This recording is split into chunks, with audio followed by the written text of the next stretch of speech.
Good evening, ladies and gentlemen, and welcome to Growler Hour, presented by Molson Coors. I am your host, Chris Ballard, play-by-play voice of the Growlers. So happy you decided to take some time out of this beautiful evening here in St. John's to join us. Now, if you're new to the program, welcome.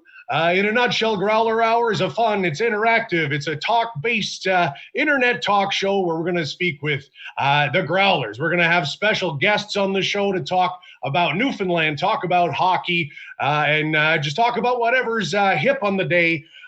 Make sure you hit that follow button here on Twitch as we continue to try to grow the channel here. We'll be live still on Twitch every Thursday night right here. You know, it's at 7 o'clock. And we'll also, as of last week, be on Rogers Television here in the great province of Newfoundland and Labrador, Saturday nights at 9 p.m. and again on Sunday mornings at 11 a.m. No excuses, all the reasons in the world for you to sit down and join us. And before we kick off tonight's show, next week, we have the pride of Thunder Bay, Ontario, Wardy himself, Todd Skirving, will be here to join us with one of his adopted sons, Trey Bradley, the actual son of former NHL All-Star Brian Bradley.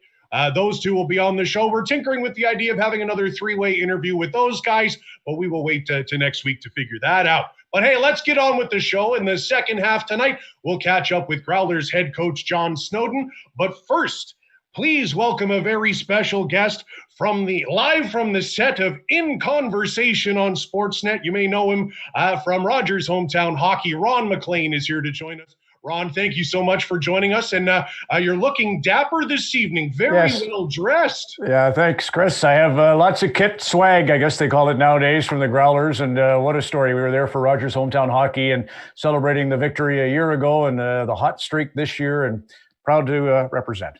Well, happy to see it. And I guess we'll kick it off just by asking the easy stuff. How has this whole quarantine COVID situation been treating you? How are you holding up? Oh, fine. I'm like you. I'm prepping for different. It's funny. You just mentioned Brian Bradley's boy coming on. Brian was part of one of the great stories for me in hockey, the World Juniors in '85.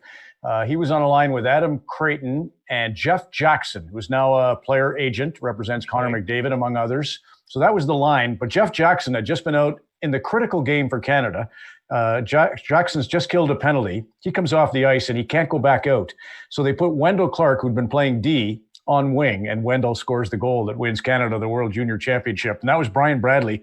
He was fantastic in the tournament. So you tell Trey how great, I remember his dad, of course, was a great Tampa Lightning and Calgary Flame too. But I'll have to. Thank you for that. Yeah, that's what I'm doing. Just making up stories to fill the time. Hey, absolutely. And I'm going to pull a few of those out of you here before our night is done. The question I feel like we've all been asking each other during this COVID quarantine situation, what are we watching? What is Ron MacLean binging these days? You know what? You can tell behind me are all these books. And honestly, Chris, I haven't watched much. I watched the entire Last Dance, the Michael Jordan documentary, which was fantastic. And Carrie, my wife, is into Schitt's Creek. So I have to listen to it. It's a very funny show and it's going on in the house, but I'm usually in my books. Because I'm prepping for the In Conversation series, which is, we're doing 3 days, sometimes 4 a week. And I'm having to learn a little bit. And a lot of these books, funny enough, are about music. So that helps me. Like tomorrow, I've got Tyler Stewart of the Bare Naked Ladies, and I've got lots of books that apply to that interview. So that's about it, just reading. And I wanted, the break to kind of get off sports, but we need sports. We'll take whatever we can get. So mostly I'm reading sports books. These behind me, they're like, I call them coloring books. They're sports books. Absolutely. Well, I want to talk about the show In Conversation with Ron MacLean, described as a digital roundtable on Sportsnet's Facebook, YouTube, Sportsnet Now, Sportsnet.ca, Mondays, Wednesdays, Fridays at 7 p.m. Eastern, interviewing folks from across the sports and entertainment world. So many great interviews you've done already. Wayne Gretzky, Peter Mansbridge, Tessa Virtue, Laurie Kane, Jim Cuddy. I want you to take us all the way back to the beginning of In Conversation. Tell us, how did this all kind of come to be?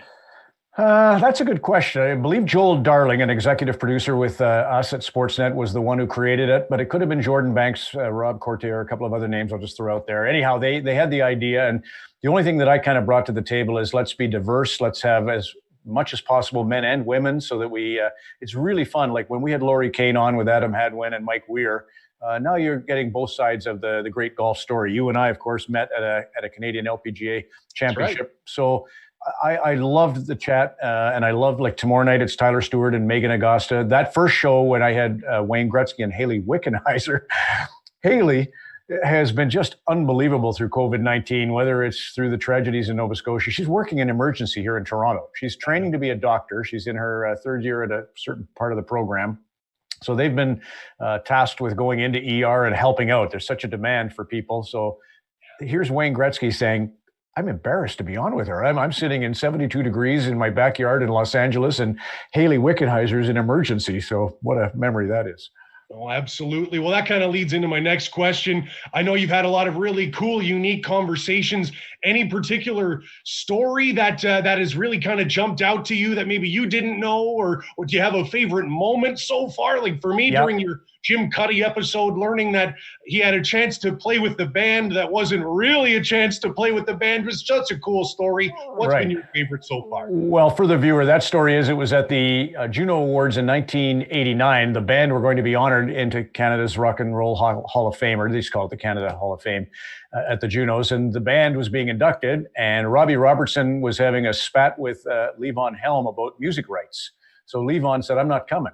So they had no drummer. So as fate would have it, all they needed was a drummer, but the Juno organizers said, well, let's get all of Blue Rodeo to play with the band. And Robbie Robertson says, what the hell are you talking about? I don't want any other band up here with us. But Rick Danko, he calmed the waters, and he allowed them to play, Jim Cuddy and Greg Keeler, with the band. So it's an amazing story that, as you say, was one of the good ones. For me, the favorite show might have been Nick Nurse, coach of the champion Raptors, and Sheldon Keefe, head coach of the Toronto Maple Leafs. And honestly, Chris, to watch every time Sheldon Keefe was speaking, here's Nick Nurse, who's now won, the NBA title, Larry O'Brien, and he's kind of nodding, and then you'd see Sheldon Keefe when Nurse was talking, and he was just dialed in like a student listening to Aristotle. So it was a really neat dynamic. That's been my joy, is to watch the two faces on the screen, and when there's a moment between them, wow. Absolutely. What more do you say there? As Canadians, we're more used to seeing you alongside our NHL hockey, but I do have to say, you've really impressed me with your scope and the depth of your knowledge. And I'll give you an example. I don't know if you knew this, but you inadvertently made us Newfoundlanders relive one of the worst hockey professional memories we have in your Penny Alexiak, Jamie Alexiak episode. In your incredible detail, I will say, in recalling the Calder Cup run, the Texas Stars and the St. John's Ice Caps in 2014, I have to ask you, do you have to dig deep for these stories? I know obviously you're a research-oriented person. Yeah. Where do you keep all this stuff? I watched your broadcasts, right? So I was it was so entertaining, and 3 straight overtime games, right? With a 5-day layoff after the first game, which was game 3 in St. John's. So they come, and then it looks like Texas is going to get their asses handed to them in the 4th game, because I thought, oh, well, I know George Street's got them. but they found a way to win 4-3 in OT. And Jamie Alexiak was part of that amazing Texas team. And yeah, that I can only imagine, because I was around when Crawford and Quenneville had the 92 AHL run where they lost in that. That was another unbelievable series where there were 7 games and the home team didn't win any of them. Adirondack wins the cup. Alan Bester was so good. And two great series. And unfortunately for mile 1, that last one didn't pan out. But the Growlers would have their day and have the backs of hockey fans in Newfoundland and Labrador. Obviously, after a long time here in St. John's, at least as an American Hockey League city, then a couple of years without hockey, the Growlers, new team, new league for the fans, ultimately resulting in an inaugural season Cinderella run to the title. I'm curious how that story found its way to you and what you make of that, because I know you're familiar with our market here and the lack of championships in this market. I'm just curious how that story fell on your ears. Well, we loved it because I think the whole Hockey Newfoundland story is an amazing story. Bob Cole is obviously my conduit to most of it, but I go back to, we were doing Rogers Hometown Hockey in Grand Falls, Windsor. I thought, what the hell are we going to talk about in Grand Falls, Windsor, Newfoundland? But George Scott, their play-by-play guy of the Cataracts, he was amazing, and they won the Allen Cup that year. And of course, Alec Faulkner was just over at Bishop's Falls. He came by, and Andy Sullivan, the history, Terry Ryan, it was always a story of not quite, right? These incredible. I got to see Terry play with the Red Deer Rebels in the Western Hockey League, and he just came in and he was a man among boys. But unfortunately, because he's like Lindros, right? He played so big that he was bound to get hurt, and he did. But him and his father, there are a lot of great players. So to get a title is nice. It was like in 2002 when Canada won the gold medal at the Olympics in Salt Lake City. It had been 50 years. And I don't think any of us felt there was anything wrong with hockey in Canada over those 50 years. Absolutely. But it was nice to have the gold medal, and it was great to see the Growlers get her done. No, absolutely. And you talk about George Street rocking. I'll tell you, my friend, I think they're still feeling the effects down there today. I know you're no stranger to this beautiful province. You've been here through Rogers Hometown Hockey numerous times. What's your experience been like in this province in general, the people here? I know you're a fan of this place, or at least that's the rumor. Oh, God. It started with George Street, of course. Bob's event ran from 1988 to 88 to 94. Bob held his tournament at Ballyhaley, and then the Glenn Stanford and the Baby Leafs took it over. So that kind of got poor Bob. He would spend the entire Stanley Cup playoffs trying to get 36 celebrities to come down. Not that people don't want to come to St. John's, but it was, usually the second week of August, training camps are starting, and there'd always be cancellations. And Bob was just going crazy trying to organize that event. So bless the Baby Leafs coming along to take care of it. But that's where my relationship started, and Bob would take me on drives up to Cape Spear and up to Signal Hill and, all around and teach me, baked apple berries and just give me the history. It was great. And then Rogers Hometown Hockey was the next big thing for me. We went and did, Craig Kennedy over in Corner Brook. We did the Hockey Day show there, and we also had Rogers Hometown Hockey in Corner Brook, and we've been to the Woody Point Writers Festival for Stephen Brunt, which is up at Bond Bay, and I've been up and down, into Gross Mourne and into Grand Falls, Windsor, as I say. So a lot of the area. Haven't done Labrador, which is unfortunate, but hope to.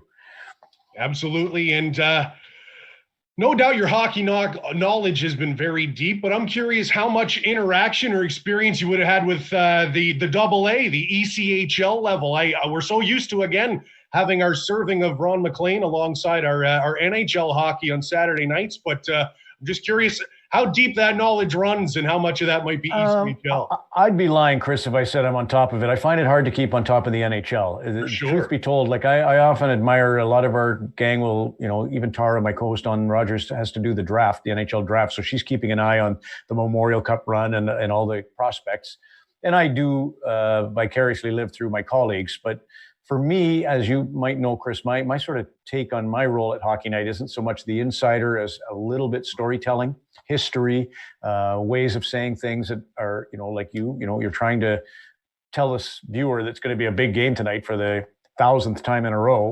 Well, how are you going to say it differently? And that's what I kind of spend my time researching and thinking about versus watching all tiers of professional hockey. But I got over to the Brampton Beast. They had a good program running there at the Powerade Center. And so I got to see a little bit of the Beast. That's probably as close as I got. No, hey, that's all fair and fine and good. But maybe you can shed some light here. Certainly the ECHL, you would know now it's not the Goon League, perhaps it may, the moniker it used to have from back in the day, and especially I think with the Growlers and the investment from Kyle Dubas and Lawrence Gilman to turn the Growlers into an ECHL powerhouse at this level and act as that bottom rung of development for players.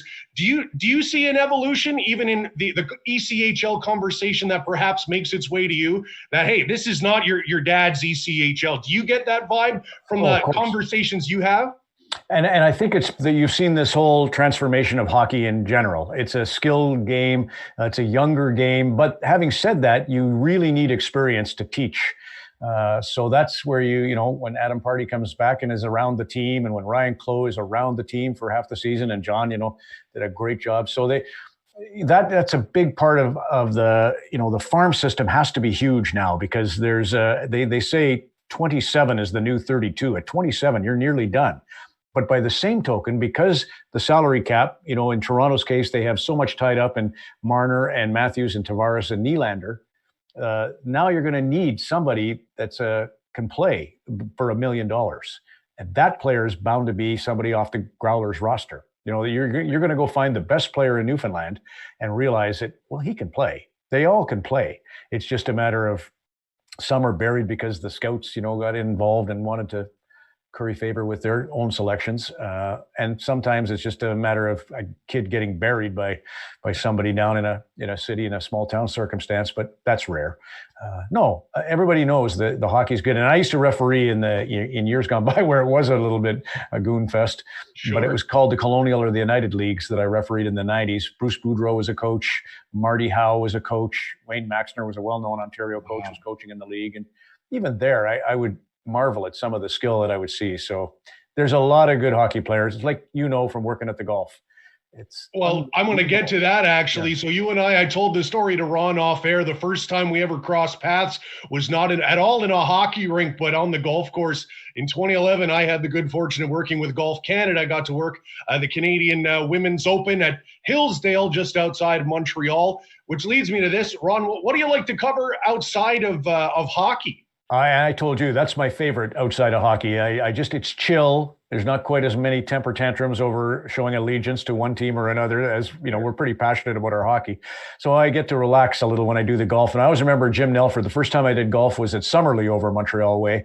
And 4 golfers. We had Tom Watson, Jack Nicklaus, Lee Trevino, and Fred Couples. Can you imagine? That's a power dream force. Yes, for the younger viewer. Trust me, they're legends.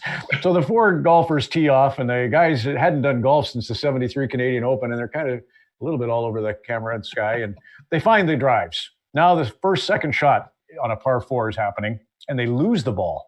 And Jim Nelford, my analyst, says, "Well, Ron, I'm based on what I heard there, it sounds like he caught it a little thin. I'm guessing that ball probably ended up back right of the green." Sure enough, the cameras go over and check out the back right of the green, and that's where the ball was. So that was Nelford. He could hear the shot and where it would land. It was unbelievable to experience. Yeah, I certainly miss my days on the golf course, but I think I'll take the rink over the course any day here. The pandemic situation has served as a jumping off point for all kinds of really unique media content. This show, your show. We saw Wayne Gretzky play Alex Ovechkin on NHL 20. What do you make of the current media situation amidst this pandemic? And do you think this is moving the needle for future content in our industry? For sure, because I could just email the Vatican and say, would the Pope mind joining me for 4 minutes? It's just a simple click. You can get him. Yeah, no, I couldn't. Actually, Peter Mansbridge tells a funny story about going over, well, I shouldn't say funny, but he went over to cover John Paul II had died, and he went to broadcast the funeral from the Vatican. And as he arrived, a cardinal came to his door and said, "Mr. Mansbridge, I am Cardinal so-and-so, and we would like to welcome all VIPs coming to cover the timely passing of the Pope, and we would offer you a chance to see the Pope lying in state without having to go through the long line." Wow. Peter Mansbridge says, "Wow, that sounds great. When would that be?" He says, "Right now." Peter's just arrived. So he drops his bags, he goes with the Cardinal, he gets into the back of the coffin, and he's looking at the Pope lying in state. He goes back to his room, changes, and goes upstairs to the hotel bar on the lobby, or on the rooftop lobby. And he comes in there, and everybody says, "Hey, Peter, you looked great." He says, "What do you mean I looked great?" He says, "We just saw you on the visiting with the Pope." He says, "You did?" He says, "Yes, it was on BBC, CNN, it was everywhere." And but the funny part is, they thought he was the president of Poland. They didn't know it was Peter Mansbridge, a journalist from CBC Canada. They were confusing him with the president of Poland paying his last respects. Crazy. Anyway, I think that's the biggest change. We now have, instead of booking flights and camera crews and hotels, we can do this. And I think you're going to see a fair bit of that going forward. You alluded to it earlier. You're a longtime referee yourself, reffing in that NHL preseason game in 2006, Pittsburgh and Buffalo. Where does that rank on the career accomplishments list? Well, it's a really, funny, Chris. I don't have a photo. So I dropped the puck between Sidney Crosby and Danny Briere. And I remember as they came to the dot, Crosby says to Briere, $5. He was betting on the draw. It's a final game of the preseason, so don't everybody get in a panic. But honest to God, I don't have photos of it at all. And I kind of kick myself for that. I don't have many souvenirs. My room, I'll show you in a bit. But I do have a DVD of the 3 periods I worked. And I remember being struck by how fast John LeClair was. We had Finneganoff could fly, and Briere and Crosby and all these great skaters. But John LeClair was jaw-dropping. He would power down the wing. And Oh my God. I said to Craig McTavish, because the next day I was working with Craig McTavish on a thing we called Think Hockey, which were hockey tips for Hockey Night in Canada. Right. And I said, geez, Craig, I was just with John LeClaire last night there in Pittsburgh, and I was blown away by how fast he is, because he'd been together with him in Philadelphia when he was Legion of Doom. That's right. He says, he said, Ron, he could always skate, but he had a horrific back. And his back was 9 games out of 10 a problem. So that's the reason you got him on the good night where he was on all cylinders. That's awesome. And I have to say, one of my favorite elements of In Conversation with you on Sportsnet is this beautiful home office library situation we find ourselves in. If you don't mind pulling back the curtain, is this? Oh, certainly. Is this your garage? What are we looking into here? Just so he doesn't get mad, because Alan Doyle's not. I've taken him off the shelf here. Here's one of Alan's, and here's another of Alan Doyle's. So just so Joanne and Henry don't yell at me because his book's not on the shelf. But here, I'll show you. So right behind me is my father worked for 15 years, Chris, with the RCMP. After he retired from the Air Force, mandatory retirement at age 50, Dad worked as a dispatcher, basically, working with all the cars out on the road. One night, there was a horrible accident in Killam, Alberta. 6 people died. Dad had to, one Mountie was dealing with that, and Dad had to work with that Mountie to get air ambulance and backup support. And I always remember the Mountie telling me how great my father was in that crisis. And it was hard for me to imagine my dad being so cool. I knew he was a cool guy, Right. chill under pressure, but I just admired that so much. So when Dad retired, I bought him that, and Dad's gone now, so I have it. And I call it Heidi Stevenson, right? I call that now Heidi, but it's, of course, from my father's. And then in behind, so these are all primarily music and hockey books. I really love both. It goes around. You can, actually, that's the bathroom door. This is just a room in my house. But you can see those books up above the TV are all ethics. So they're philosophy and ethics and, what to do when you're trying to sort. Then I have a TV, obviously, there to be able to watch some sports. These are all the folders from this year's Rogers Hometown Hockey. So if I went through there'd be one on St. John's. And all that is First Nations. So those are all books about our Indigenous story in Canada, because it's one I need to learn, right? Constantly I'm trying to learn. You'll see one of the TV lights, because I have 2 lights lit for the In Conversation series. Wonderful. And in behind the light is all the NHL guides and record books from my first year, 1984. Wow. Through 2020. So that's a lot of guides and record books. And then the rest of it's just baskets of notes that I make and take. And yeah, it's a bedroom on the east north corner of our home in Oakville, Ontario. Nice. And I have to say, one of my favorite elements of In Conversation is you end every episode with a song lyric. Yeah. I know clearly you're a music buff. I was hoping perhaps as we look to wrap up here, you could maybe leave us with a song lyric that will sum up your time with us here this evening. Well, for me, I love Alan, obviously, Doyle, but I'm going to pick a Ron Hines. You can't go wrong with Ron. And I remember I was over at Woody Point, and Anita Best is a dear friend of Bob Cole's, Karen, and she sang a Ron Hines ditty called "I Never Met a Liar I Didn't Like." And that's the basic, one of the lines in the middle of the song is, "Never met a liar I didn't like under any moon or over any dance floor." And I just think that's one of the great songs of Ron's collection. And so that's the one I would close with on this episode of In Conversation with Chris Ballard. Ooh, I love it. Oh, I'm clipping that for sure. I'm going to get to one question from our viewers here on Twitch. T. Butts asks, and I don't know the story here, ask Ron about his disc jockey career. What's the story there? Well, I was for sure a DJ from 1976 to 1984. I always say, Chris, the skill set, the one I have is I'm good with time counts. It's in our industry, we, the count to commercial, you know how John counted you in to start the show. But for me, I'm always, okay, grapes is almost finished. Now I got 7 seconds. Oh, now I got 4 seconds, because we're trying to hit, set marks.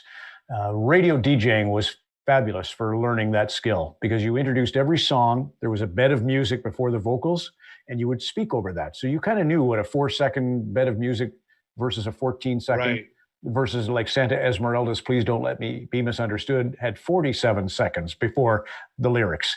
So you would talk, and then you took it as a badge of honor to hit what we call the post or the fade, where the singer begins without stepping over and onto them.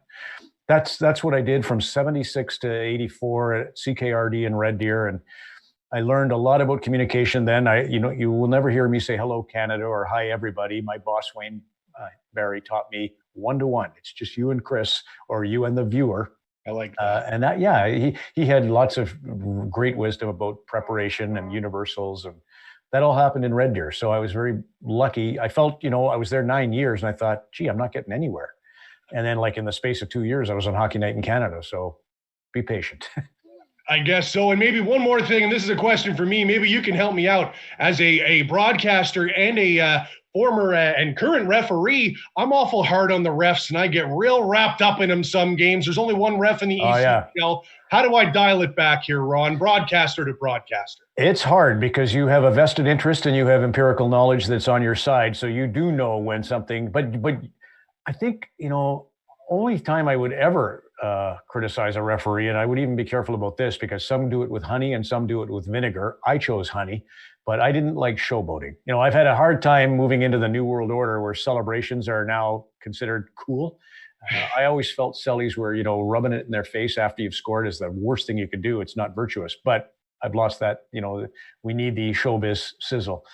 For you as a referee is to just understand, how difficult the job is. No matter what I've done in my broadcasting, I've always gone back to the fact that no matter how hard I tried, no matter how noble the attempt to referee a good game, half the audience wasn't going to be happy with it, and one of the teams wasn't going to be happy with it. So it's great to kind of teach you that you are doing your best and you are really trying to facilitate fairness, and it's going to be unpopular with someone who has a vested interest. So cut him a break. I certainly, when I broadcast, I'm not clean on that. But when I play a lot of beer league hockey. I never give it to the referees. Almost never. Not never. I never mean to. It's just some nights I just get wrapped. Well, that's your passion. All right.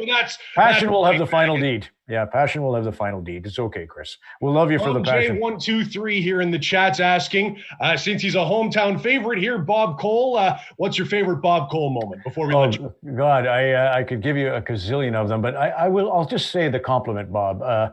My rookie year, 1986-87 at Hockey Night in Canada, I was doing Wednesday night Toronto Maple Leaf telecasts and a handful of Hockey Night in Canada games. And after a game, it was a home and home, Toronto at Chicago, then Chicago back in Toronto. Friday night, I did a game for CH television. Saturday, I roll into Maple Leaf Gardens, and I'm just still a deer in headlights. I'm 26 years old, scared skinny. And Bob Cole comes around the corner and he says, watch the game last night. Don't change a thing. And it was the nicest thing. He gave me such a boost to kind of carry on. And from then on, Bob and I, for years, we would sit after the shows on the road in the playoffs, and often I'd go to the lobby bar and have beers with the gang, whoever they might be. And then Bob, if they didn't have Captain Morgan Dark, he was gone to the room. To hell with you. So I would go knock on his door and I would sit with Bob, and we would just, he's the funniest drinker because he'll fill that tall tumbler with ice and his Captain Morgan and Coke. And then he'll just have maybe half a glass and a gulp and then not touch it for 30 minutes. And then he'll have the other half a glass and a gulp and make a new one, and it sits. Most disciplined drinker in the history of mankind. And whereas me, I was, now what can I drink? The beer's gone. He was a joy. He was a mentor, and nobody like him. I mean, just as Alan Doyle says, when I hear a goal in my head, there's only one voice. No disrespect to Foster or Danny, who are brilliant, Dick, Urban, and some of our contemporaries. Bob's the one. You're speaking my language. Before we let you go, who have we got coming up this upcoming week here on In Conversation? I got a lot. I know I'm Tyler Stewart of the Bare Naked Ladies and Megan Agosta of our national team, who's awesome. A police officer in Vancouver. Crazy story. She's on tomorrow, Friday. Then we have next Monday is an interesting one. Chaos is a hip hop singer. And he, in the 90s, when Snoop Dogg appeared on Arsenio Hall and wore a Leaf sweater, hockey sweaters on hip hop artists were the hottest thing. Yeah. They were like Air Jordans, and they could have been such a marketing ploy for the National Hockey League, but we missed it. And now hip hop is the new rock and roll, right? It's the biggest music in the world. Drake, of course, Canada's breakthrough artist. But I've got Chaos, and then we've got Wednesday's a surprise because there are two inductees into Canada Sports Hall of Fame, so we can't say. And then on the following Friday, Harner Ryan Singh and Nick Bonino. Remember when Harner Ryan did the Bonino? Of course. So they'll be together. I broadcasted a game with them in Brampton when I worked there. Yeah. So that's good. Fun time. Awesome. Well, I should mention John Sally's on too Monday with Chaos. John Sally, the former NBA player. So he's going to be good on because he was part of the Detroit Bad Boys who would constantly rough up Jordan so Oh, I watched it too, and I'll certainly be watching those ones. Ron MacLean of Rogers Hometown Hockey and In Conversation, thank you so much for joining us here this evening. Total pleasure, Chris. Say hi to John for me and all our friends there. Absolutely, and we'll be back in just a moment with John Snowden, folks. This is Growler Hour. Make sure you stick around.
And welcome back to Growler Hour. Many thanks to our first guest, Ron MacLean, for joining us. He could tell stories to have us going all night here, but we have a second very special guest here, all the way from Mount Pearl, Newfoundland. Please welcome the head coach of your Newfoundland Growlers, John Snowden. John, thanks for joining us here on this beautiful evening. Thanks very much, and it is beautiful. It is beautiful out today, and I got a tough act to follow. Hey, Ron MacLean, holy moly. You couldn't have put a Kessler on again, or put on an O'Brien or somebody again. Rolling out the red carpet all night here tonight, my friend. Yeah. I guess the first question we can get into is just how are you guys holding up over there? I know it's been a wild few weeks since the end of the season, but at least you're home with your wonderful family. That can't be so bad. Kind of sum up the last month and change for the Snowden clan. Yeah, no, it's obviously it's always a blessing when you get to spend as much time at home with your family as we're able to do right now. I know that with our job and the way that the hockey world works, there's a lot of time on the road. There's a lot of time away. There's a lot of time at home that you get as well. The summer times are obviously fantastic, but at this level, you got to grind and you got to work the phones and the agents and compile your player list to make sure that you're building the right team. So right now, it's been great. I think the toughest thing for us right now is, it's tough when you don't get to go anywhere. You look at the same four walls, it seems like every day. Challenge has been, I will be honest, the biggest challenge, and I will give shout out to all the teachers out there. It is teaching your children at home. It's really hard. They don't want to listen to you, and you got to come up with a plan on top of the plan that you're getting from the school. So shout out to all the teachers. You guys do a heck of a job, and we appreciate it. Absolutely. Very well said. What's John Snowden binging these days, or do the kids let you binge anything at all? Zero during the day. We have Little Baby Bum. We've been binging that a lot lately with Rowan, our 1-year-old. Or my kids are stealing the TV for NHL 20 or whatnot. So at night though, when the kids go to bed, my wife and I like to sit down. We've binged through the shows that are live right now and they're done. So we actually just started Game of Thrones. Yes, I know that we might be living under a rock here for quite some time. But I haven't seen it either. Yeah. Okay. Well, good. I put a Twitter post out there, a poll to see how many people think I should keep watching it. I had 3 people respond, so that's a positive. And they all said 100% watch it. So well, there you heard it from the 3 experts. If you haven't started watching, now's the time. Yeah. So that's it. That's what we're doing. Have you watched The Last Dance, the Jordan documentary? I did. Yeah, it was really good. Really good. The competitiveness of that human being is unbelievable. The way he found a way to not only be the best in the game and the best player on the planet when it came to basketball, but it was his ability to find ways to I want to say trick himself into being just that much more competitive than he already is, if that makes sense. So it was incredible to watch the camaraderie of the team, the way they found a way to keep winning when things came to them. So it was awesome. It was awesome. I have to ask you, obviously Phil Jackson, a legendary coach, when Dennis Rodman came to him and said, "Hey, I need a couple days. I got to get my Vegas on." As a fellow coach, how would that go over if, say, Marcus Power came into your office and said, "John, I got to get away for a couple days"? How's that going to sit in your office? I think it's a different era. It's a different era, and it's a different level, right? Like, I think it's like comparing apples to oranges there when it comes to the NBA and the personalities that are at that level, the money that's involved with it.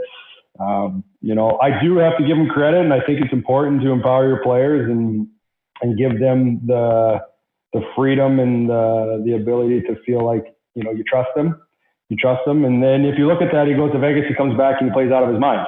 I don't think I would be one that would be too keen on doing that, but obviously Phil Jackson is one of the best coaches in the NBA, if not the best coach that's ever coached. So he's a pretty smart man. Yeah, who can argue with that? I think he still needs 2 hands and a foot to wear all his rings. So, talk to me about how does your work day look at this time of year? Have we actually turned the page into looking into next season yet, as far as your day work goes? Kind of sum it up for us. It's kind of tough right now with a lot of uncertainty.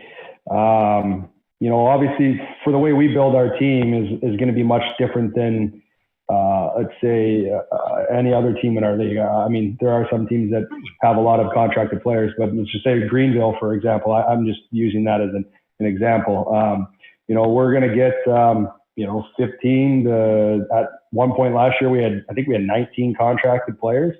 So for me, it's not so much looking at the recruit, find the right players. It's more of I got to find the right people to fit into the puzzle that's already being given to me. So, which is a very important piece to our team is finding those glue guys like a Todd Skirving, like James Melindy, who's your captain. Those Dylan Van Der Esch on an ECHL contract last year. Garrett Johnston, Evan Newgold. All those guys are the players that you plug into those holes that you need to fill and that are going to be a super important part of your team. But not only is their hockey and their play outstanding, but their personality and their character is elite. And I think that's the biggest challenge for us, is to find the right pieces to plug into the puzzle that we have and make it all fit. And I don't want to go too far down the rabbit hole and have you spill all the secrets. And I know you won't anyway. No. I know you alluded to it. Obviously, the pattern through the first 2 seasons of the Growlers' existence has been a talent-laden team, largely built through the Maple Leafs and the Marlies. At least, is that going to be the MO as we move into the 3rd year of that relationship between the Marlies, Leafs, and Growlers hasn't changed to the point where we're going to depart from this model, because it's clearly worked well on the ice? Can we expect a similar situation as this relationship with the Leafs has evolved?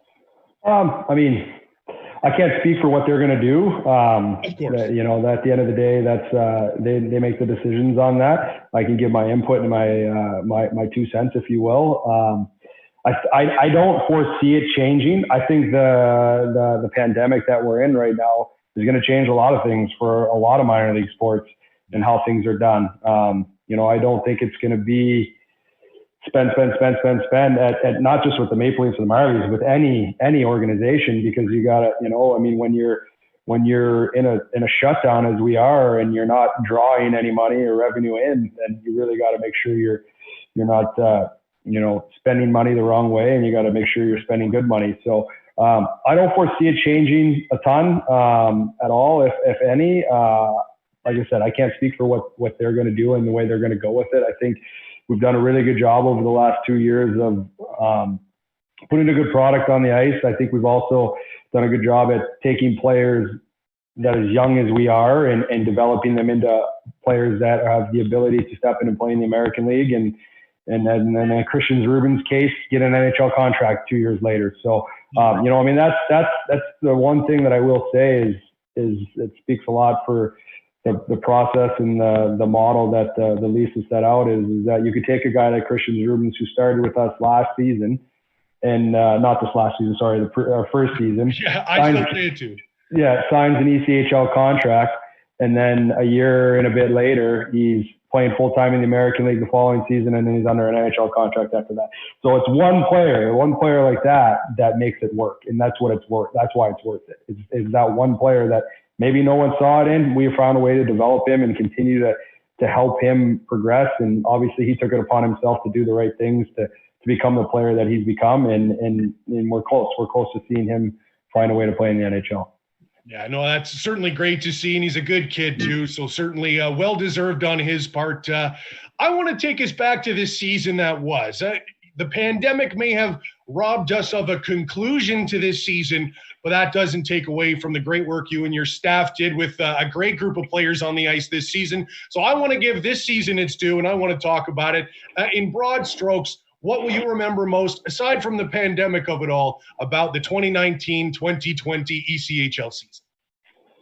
I mean, there's so many points to the season that were, I would say, learning points for our group, and highs, and we had some lows early in the season.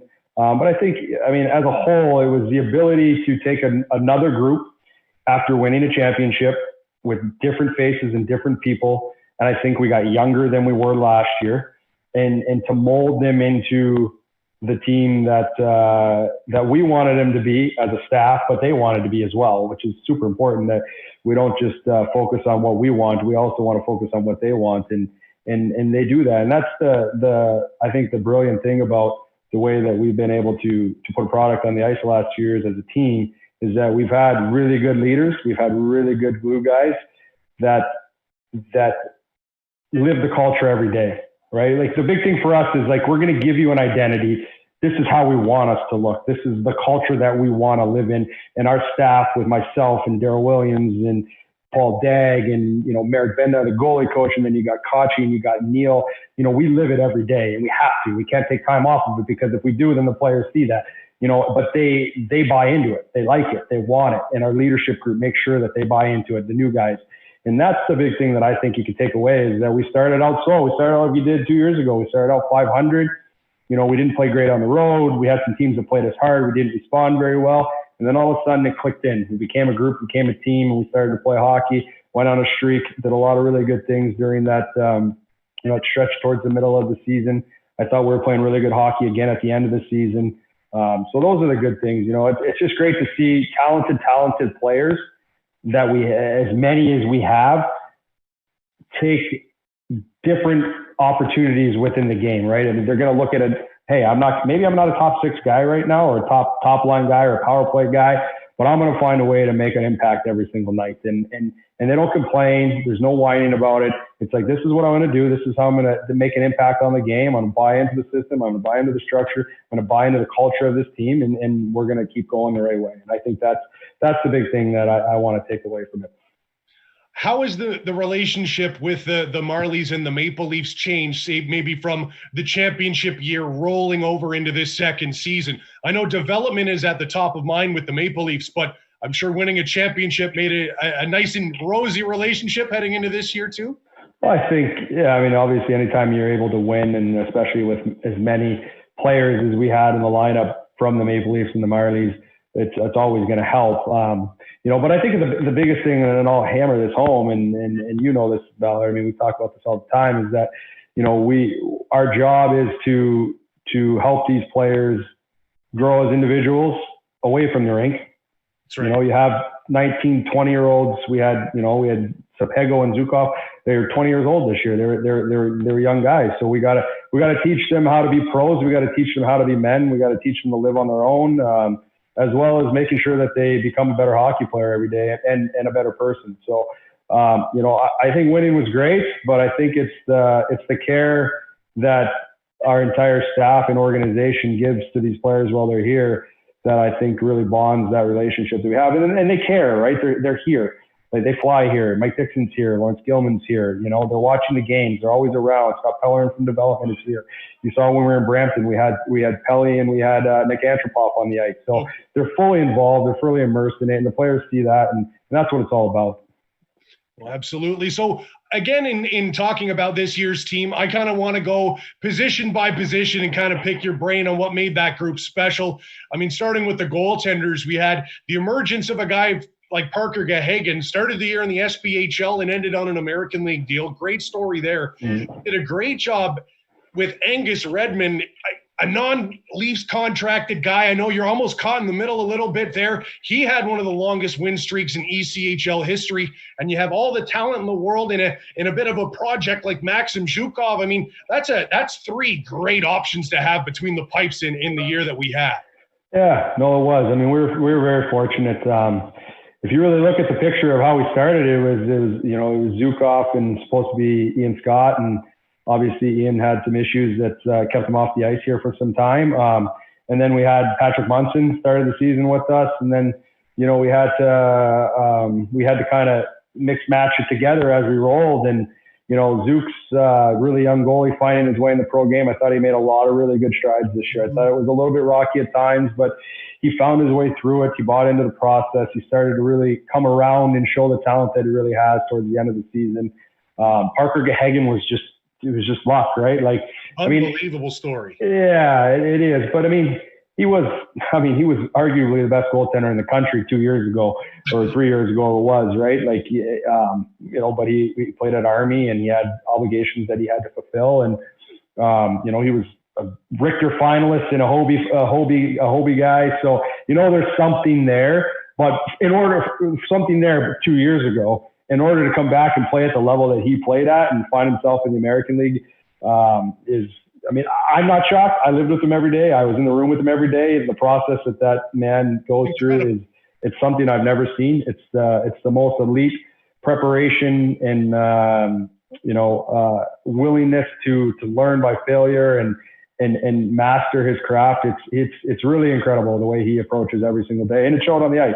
He was phenomenal. He was arguably, I think, the best goaltender in the league any single night. If he would have played more games, I think he would have just went on a run and probably ran away with the goaltender of the year in this league. That's my opinion. And then Angus Redmond, again, another guy that had a little bit of a rocky first couple of years of pro. I think he was looking for an opportunity to just solidify himself, get his feet wet, stay with the team, get an opportunity to show what he has. And, I think the most important thing that happened when we were at Angus here is that I didn't even let him get into the room. before he got here. I brought him right into my office. Really? We sat down and we talked, and we just said, let's go. Like, this is an opportunity for you to play. I'm going to give you every opportunity that you have. Wipe all the stuff behind you, and then just look forward here. But you got to put the work in first, and you got to make sure that you're coming and you're committed every single day. And he did. He did. And he was outstanding. He was absolutely outstanding every single day. I cannot speak more highly enough of his character and his work ethic and practice.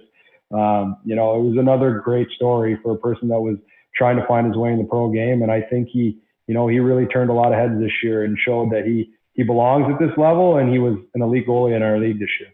Well, for sure he was. And let's briefly touch on the D and then the forwards as well. Our blue line this season was a breeding ground for the development of that modern blue chip offensive defenseman in Mac Hollowell and Joe Duzak. You had big steps forward in a lot of those, like you said, those ECHL contracted guys.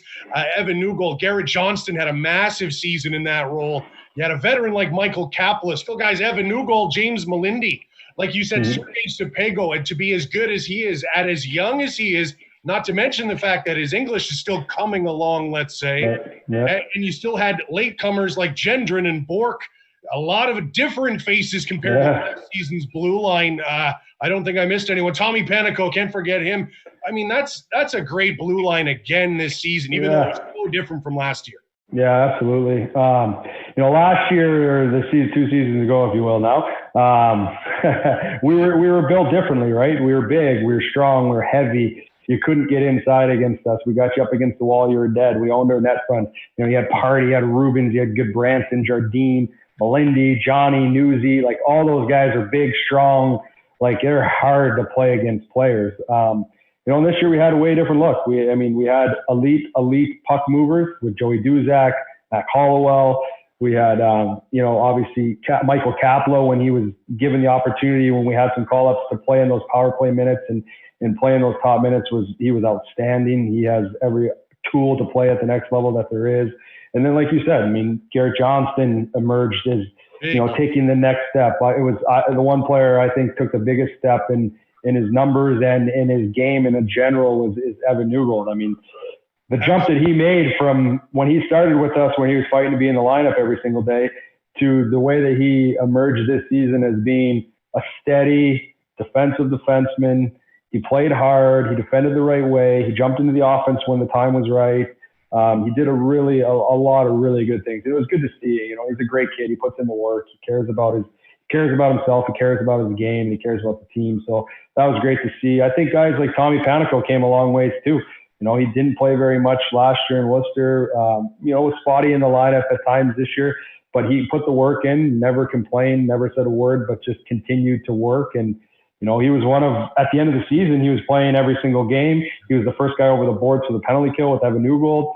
Those guys adopted some roles that were very important to our team. So, I thought, this team was built differently this year. We had some times this year where we had to teach a lot more.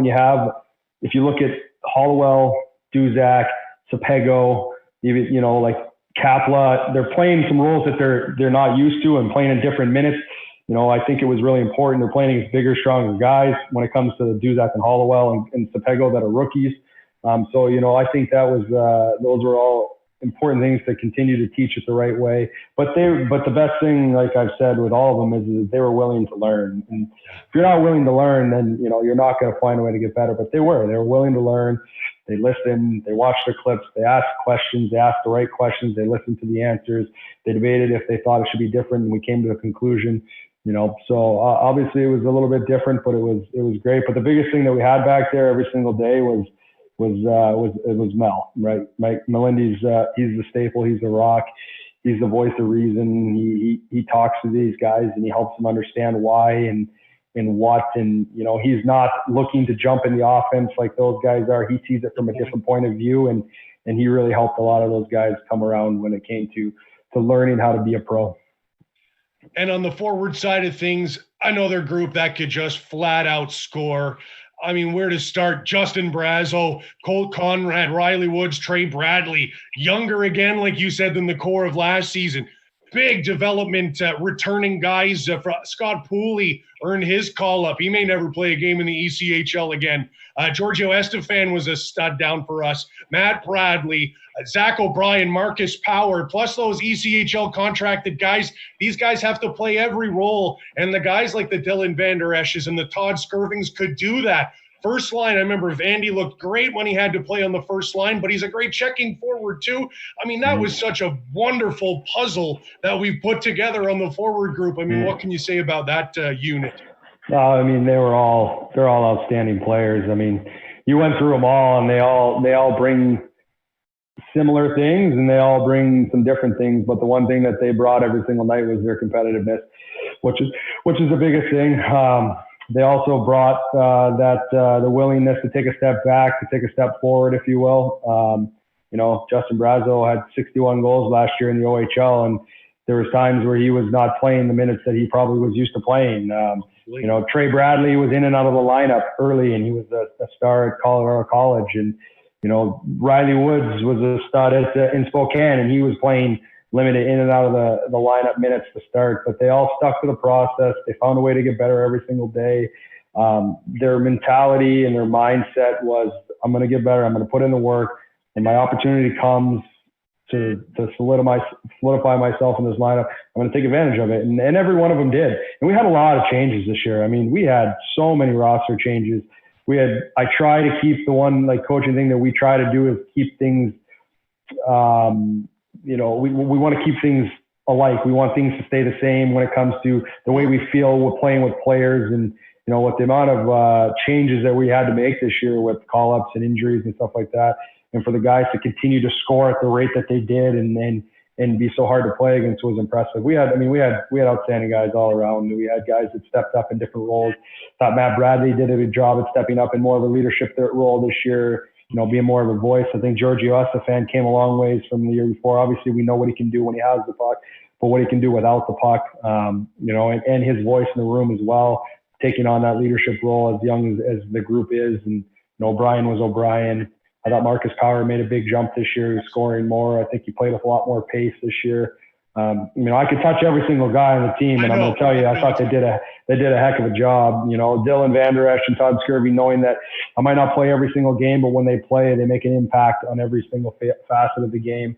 You know, so we were just lucky. We've been fortunate these first 2 years to have really good people, really good players. We got people that are willing to put egos aside and for the better of the team. And when their opportunity comes to make an impact on the game, they do. And you saw it time and time again this year. Oh, absolutely.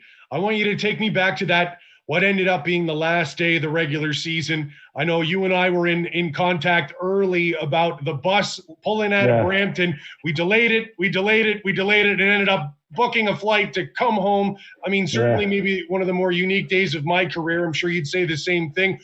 Take us through that day from your perspective, because for a lot of us, it's a lot of hurry up and wait, but I'm sure for you, your day may have been a little more frantic than mine. I will have to say that was probably one of the most chaotic days I've been a part of in the hockey world, for sure. I think it was, I mean, everything to me was go to bed, things stay the same. We're going to get up in the morning, we're going to head to Kalamazoo.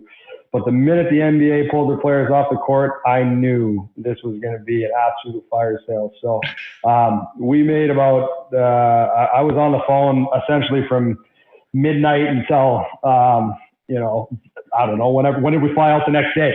9 o'clock the next day? Like I didn't stop. I think I charged my phone 6 times. You know, the big thing for me was I was afraid as a Canadian-based team in Canada at the time, which was fortunate for us in Toronto, was if we leave and we go to Kalamazoo and they close the borders, we're in trouble, right? We're in trouble.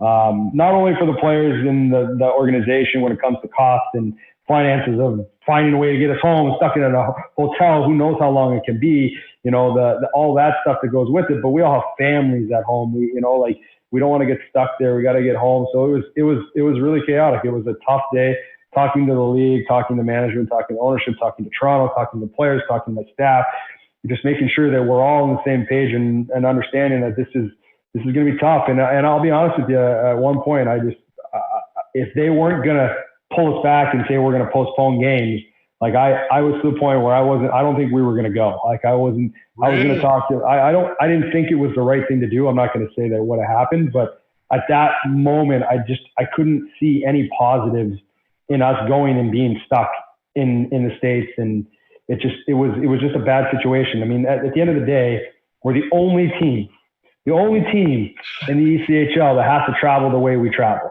No one else has to do it. No one else has to get on a plane. No one else has to do that. We're the only team that has to travel that way. Other teams can choose to do that, but we don't have a choice. We have to fly. So it was one of those where we're going to have to make a tough decision. I talked with Reading because Reading was supposed to be coming to us after we got back from that trip. So I talked with Kirk McDonald and Reading. He goes, "What are you going to do?" And I said, "Right now, I don't think we can go." And he goes, "Good, because I don't want to come to there. So I'm going to do the same thing." So there's a lot of conversations that we had. I'm not saying they're the right ones.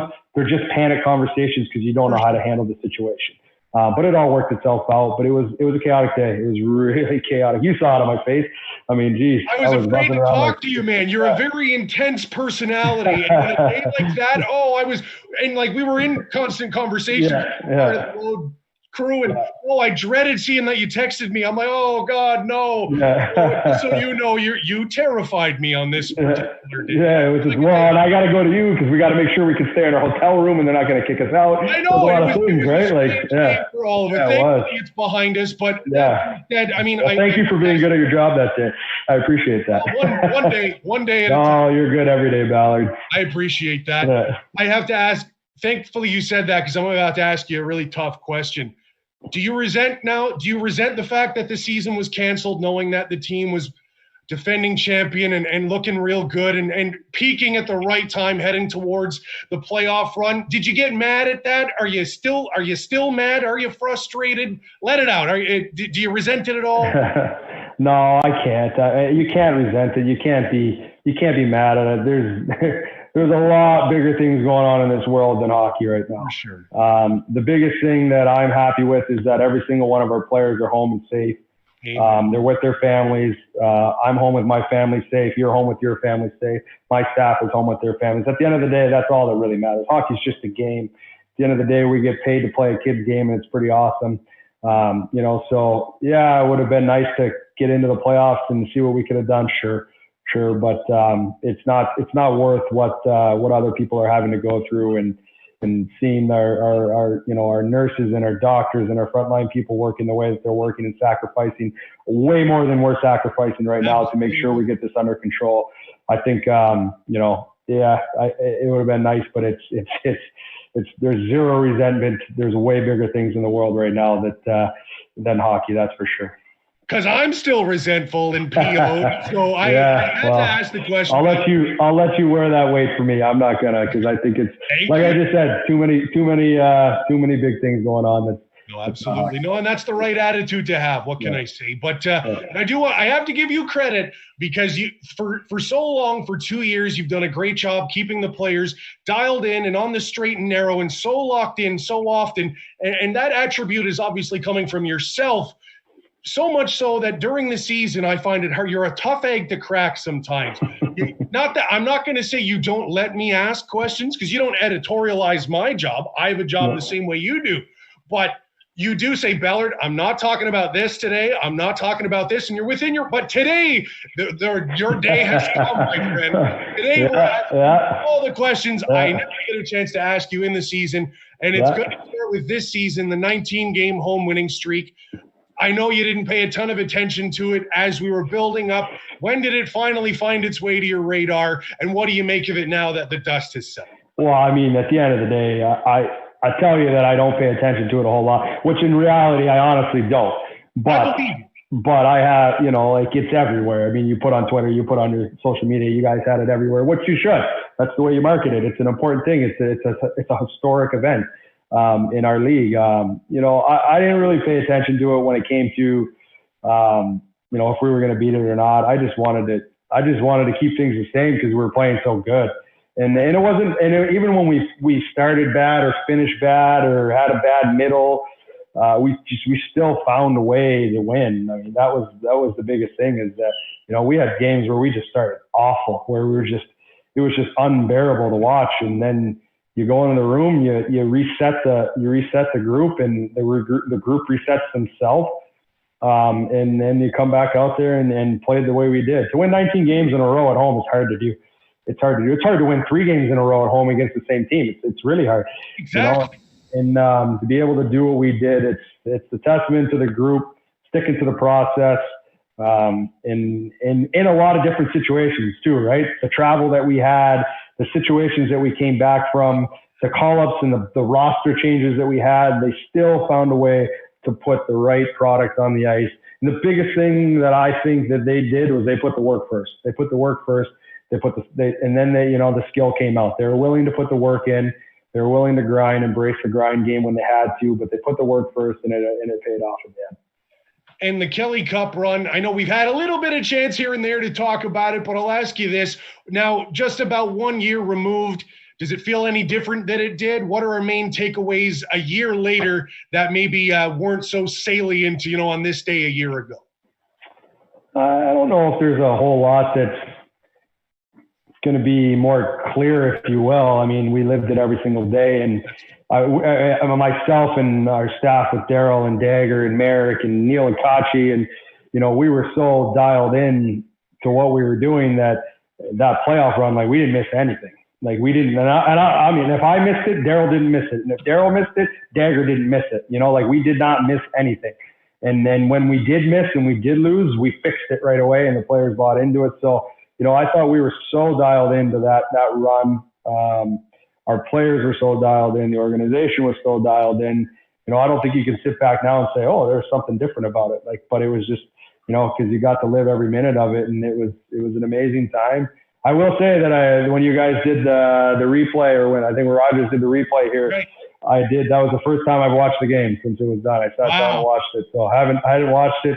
We won it. Never opened my computer again. Never watched the game. It was gone. Yeah. So I got to sit back and watch it. It was nice. I forgot even how some of the stuff happened in the game. That's how focused you get, right? You just forget how it happens. We score a goal. I don't even remember what happened. I just remember what we're doing next. So that's the way it's got to be. That's what I mean. Kudos to you for that tunnel vision. I can't live my life that way, that locked in. Obviously, I mean, you were kind of thrust into the role of head coach, not what you signed up for when you first came to this wonderful province, taking over from Ryan Clough mid-season in our inaugural season. I mean, was that a nerve-wracking process for you? We've never talked about this. Did you feel ready for that? That happened very quickly for you in your tenure with the Growlers, at least. Kind of take us through that transition process at all. Well, for starters, the biggest thing to take away from it now is that Chloe's doing great. And that's the biggest thing to take away from it. He's an amazing human being. I still talk to him weekly. I just talked to him yesterday, 2 days ago. So that's the biggest thing, that he's able to get himself feeling much better.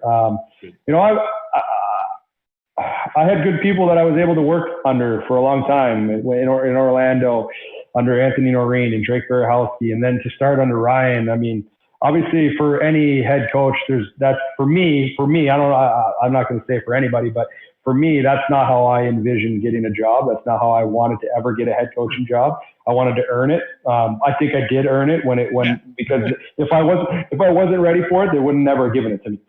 It's too important. The players that are here are too important. Excuse me, I got the hiccups there. But it's too important with the players that are there and the amount of trust that they're putting in the organization.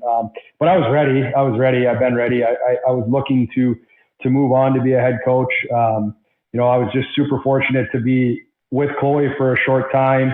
And then obviously, as I was going through the process, I was able to talk to him every single day. And then the biggest thing was the support staff that we had. Obviously, our staff with Dagger and Merrick and Neil and Kachi and Patrick in the room every day, and just making sure that they didn't change. They continue to go the same way that we wanted it to go, the culture and the life that we needed to live for our players to continue to fall into it.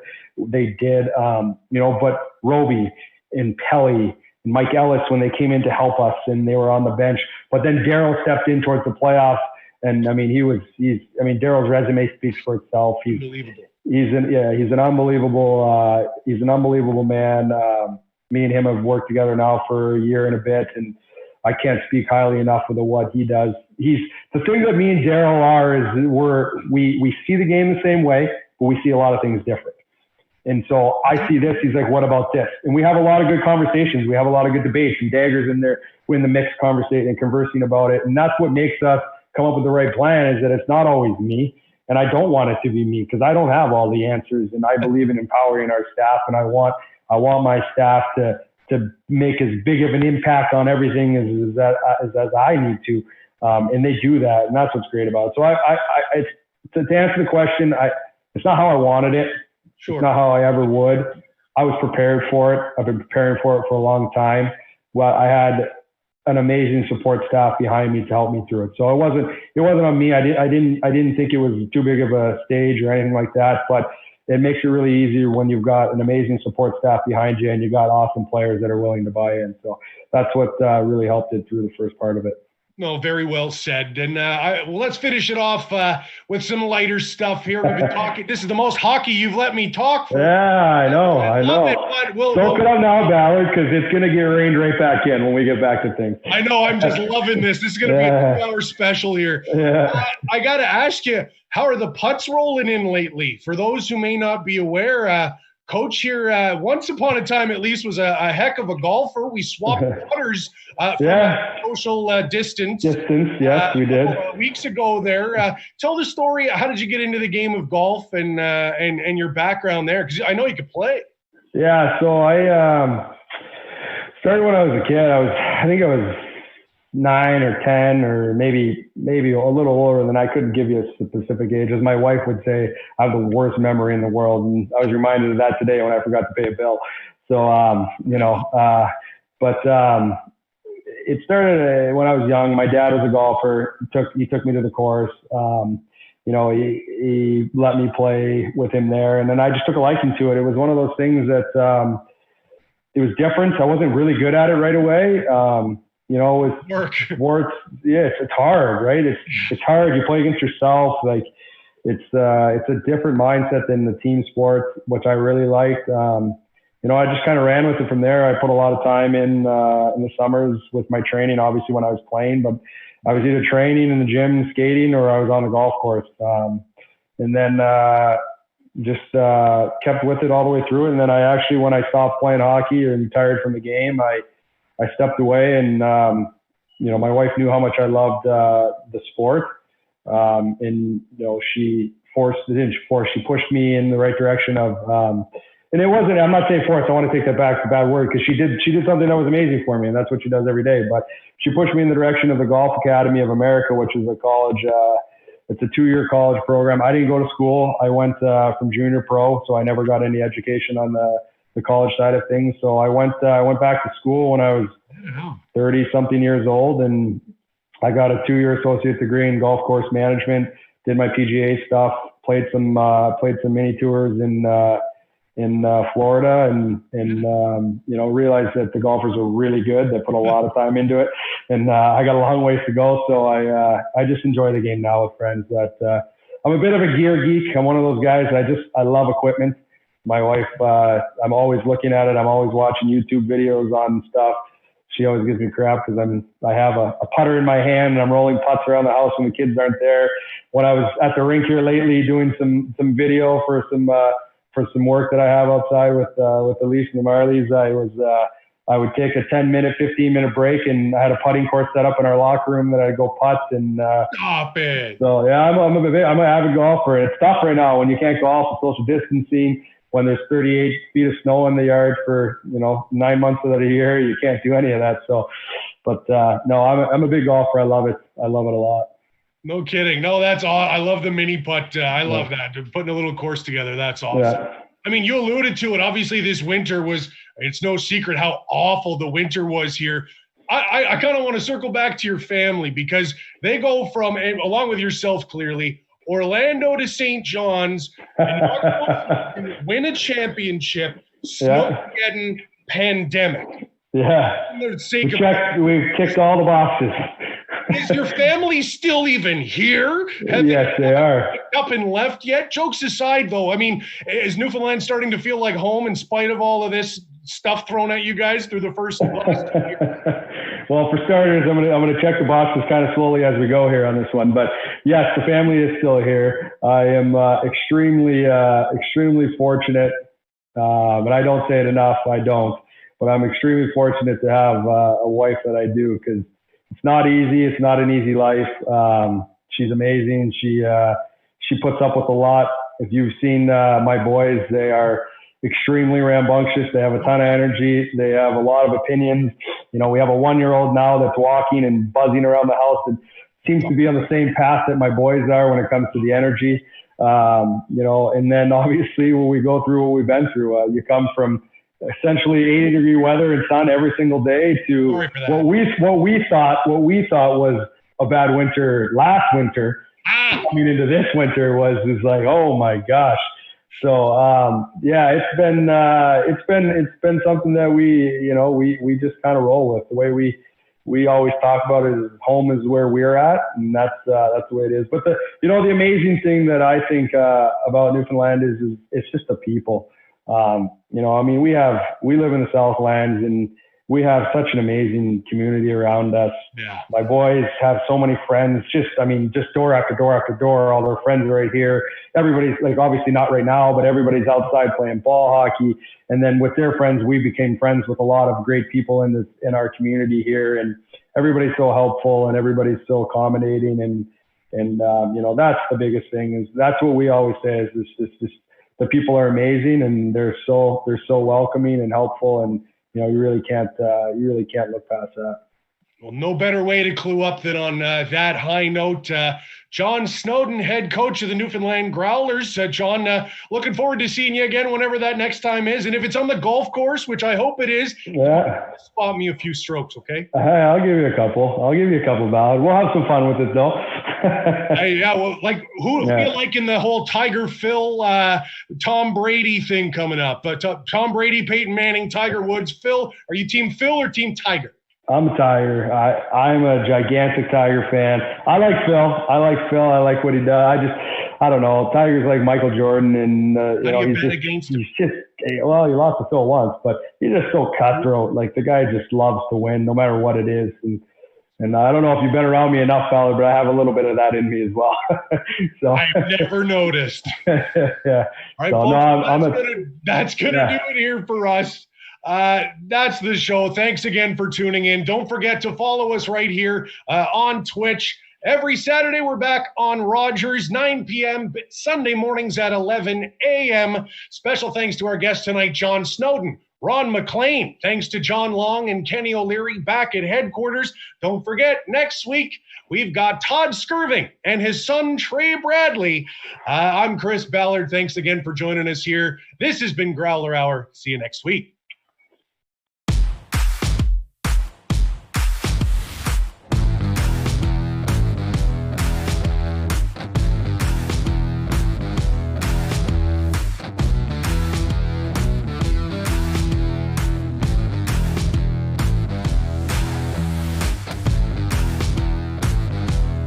What do you at, boys? Chris Ballard here, the Growlers. Join me every friggin' Saturday. The Growler Hour is going to be deadly.